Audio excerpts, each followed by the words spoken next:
ఏమ్మా నువ్వు నాలాగే చాలా త్వరగా లేసేటట్టున్నావే.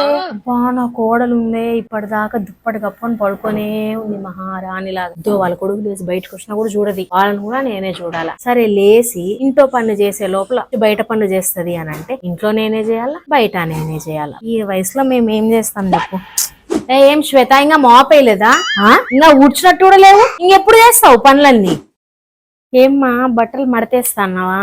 నా ఇంట్లో కోడలు ఉంది ఎందుకు, నేనే ఉతకాల నేనే ఆరేయాలి. ఏముందమ్మా అట్లా మాస్పిన్ బట్టలు ఎత్తుకొని అట్లా స్విచ్ చేయడం అంతే కదా. అది కూడా చేయదు. నీ పులిమి ఇప్పుడే ఆరిన తర్వాత ఎత్తుకొని వేస్తుందా? ఇట్లా ఖాళీగా ఉన్నాం కదా, నేనే పోవాలా, నేనే మడతేయాలా, నేనే ఐరన్ చేసి లోపల పెట్టాలి. చేతిలో శక్తి ఆడుంది నాయన మాకు చేయడానికి. శ్వేత అట్లా కాఫీ పట్టుకరా, పోతా పోతా అట్లా ఫ్యాన్ వేసుకోమ్మా. ఇద్దో కాఫీ గ్లాస్. వంటంతా అయిపోయిందా? వేస్తావు, పని అయిపోతుంది. శ్వేత తినేసిన ప్లేట్ తీసే.